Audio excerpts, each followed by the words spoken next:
Assalamualaikum warahmatullahi wabarakatuh.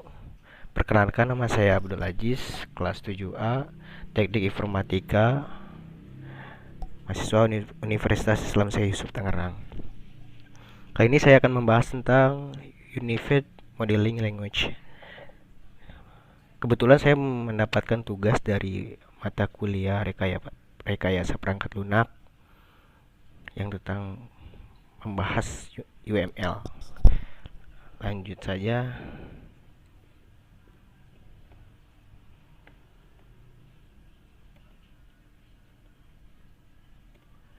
Sejarah UML. Yang pembahasannya di sini adalah yang pertama sejarah UML, definisi UML, konsep dasar UML, kegunaan UML, jenis-jenis UML dan tools UML.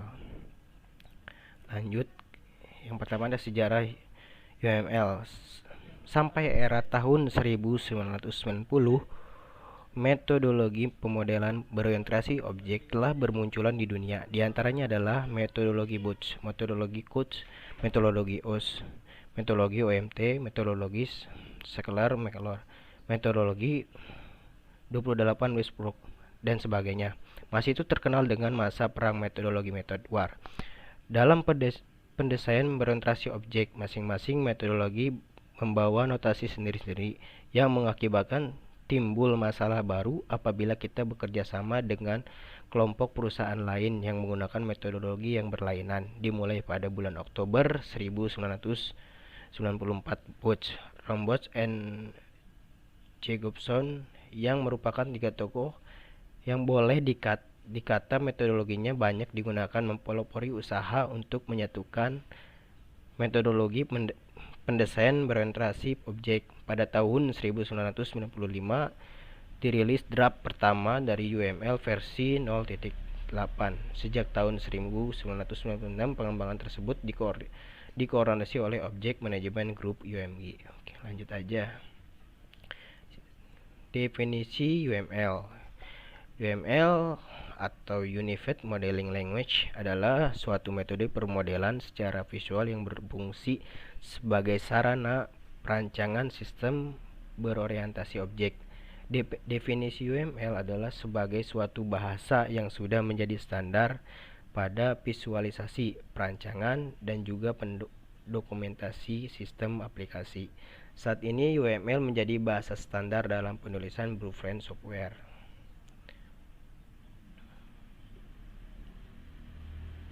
Konsep dasar UML. Konsep dasar UML yang terdiri dari structural classification, dynamic behavior, dan model management. Main concept bisa kita pandang sebagai term yang akan muncul pada saat kita membuat diagram, dan view adalah kategori dari diagram tersebut. UML mendefinisikan diagram sebagai berikut: class diagram, use case diagram, activity diagram, sequence diagram.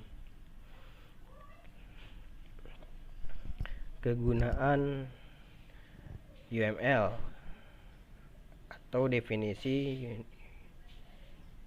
Unified Modeling Language. Di sini akan membahas tentang kegunaan. Yang pertama, menggambarkan batasan sistem dan fungsi-fungsi sistem secara umum, dibuat dengan use case dan aktor. Kedua, untuk menggambarkan kegiatan atau proses bisnis yang dilaksanakan secara umum, dibuat dengan interaction diagram. Yang ketiga, untuk menggambarkan referensiasi struktur statik sebuah sistem dalam bentuk kelas diagram.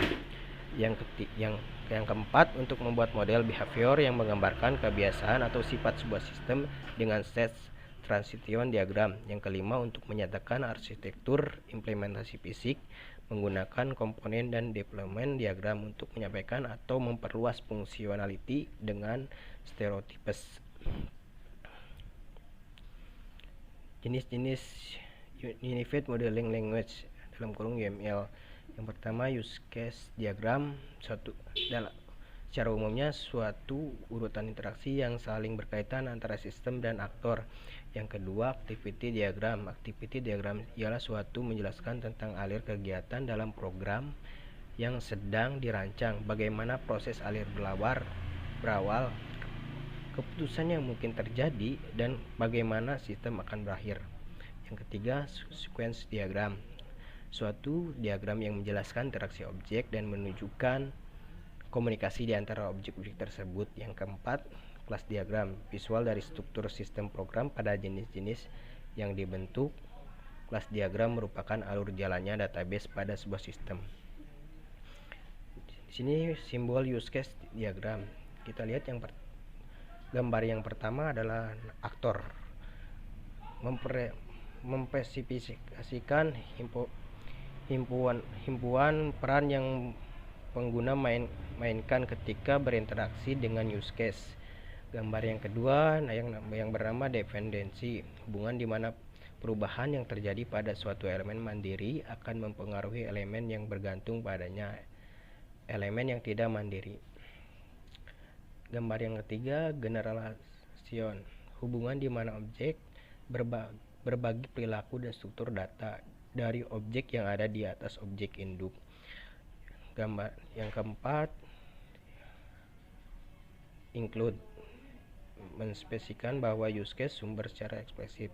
Yang kelima extend, memspesifikasikan bahwa use case target memperluas perilaku dari use case sumber pada suatu titik yang diberikan. Yang keenam association, apa yang menghubungkan antara objek satu dengan objek lainnya. Yang ketujuh system, menspesifikasikan paket yang menampilkan sistem secara terbatas. Yang kedelapan yang bernama use case, deskripsi dari urutan aksi-aksi yang ditampilkan sistem yang menghasilkan suatu hasil terukur bagi suatu aktor.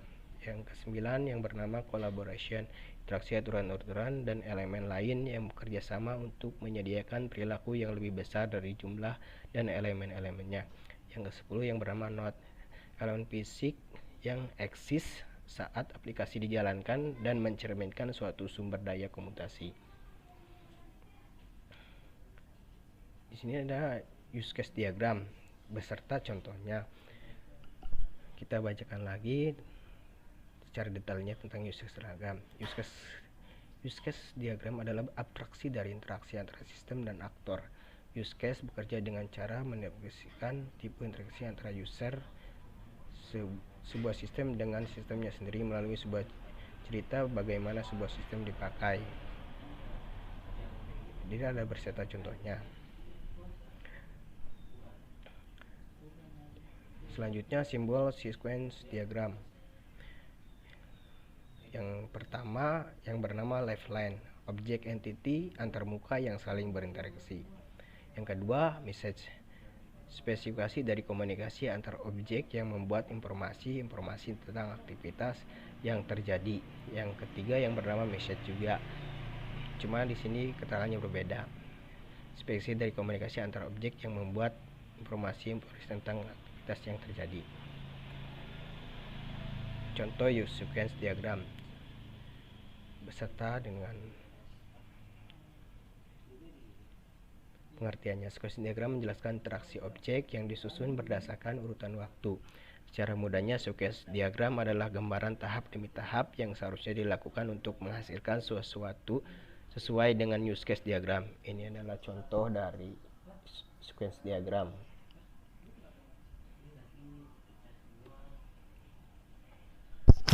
Selanjutnya simbol activity diagram. Yang pertama activity memperlihatkan bagaimana masing-masing kelas antarmuka saling berinteraksi satu sama lain.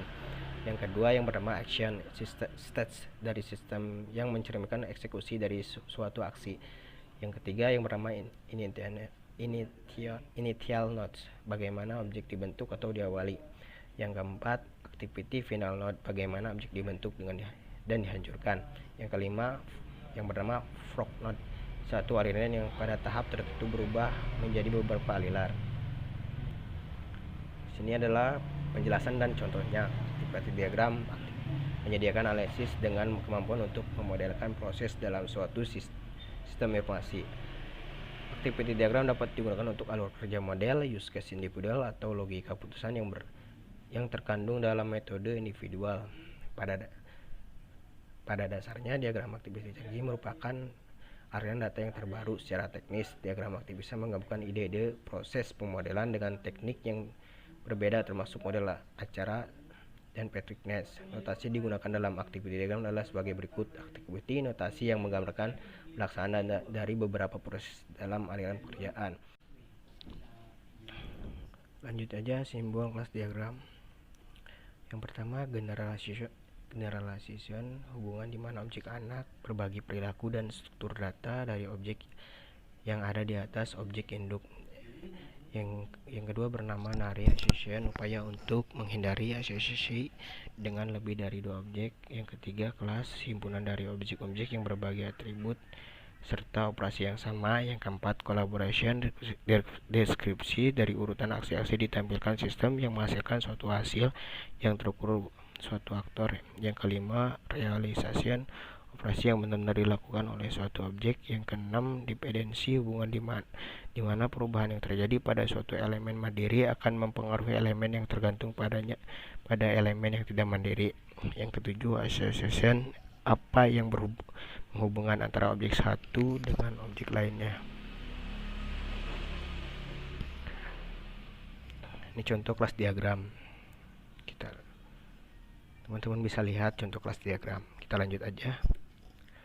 Macam-macam dari UML dibagi, adapun macam-macam dari UML dibagi menjadi 3, antara lain pertama, struktur diagram, kumpulan diagram yang berfungsi untuk menjelaskan suatu struktur statis dari sistem yang dimodelkan. Yang kedua, behavior diagram, kumpulan diagram yang digunakan untuk menjelaskan kelakuan sistem atau rangkaian perubahan yang terjadi pada sebuah sistem. Yang ketiga, interaction diagram, kumpulan diagram yang berfungsi untuk menjelaskan interaksi sistem dengan sistem lain maupun antar sistem pada sebuah sistem. Nah, ini adalah tools UML. Teman-teman bisa menggunakan media membuat UML. Yang pertama, Argo UML, yang kedua, Bu UML, Violet UML, yang keempat, Star UML, Visual Paradigma, yang keenam, Rationalos. Teman-teman bisa menggunakan sesuai dengan teman-teman yang mau. Kita lanjut saja. Ini adalah sumber materi yang saya dapat. Oke, nah, ini terakhir. Terima kasih kepada teman-teman yang mensupport saya hingga saat ini. Mohon maaf bila ada kekurangan dan kesalahan, karena kesempurnaan milik Allah Subhanahu wa Ta'ala. Terima kasih. Wassalamualaikum warahmatullahi wabarakatuh.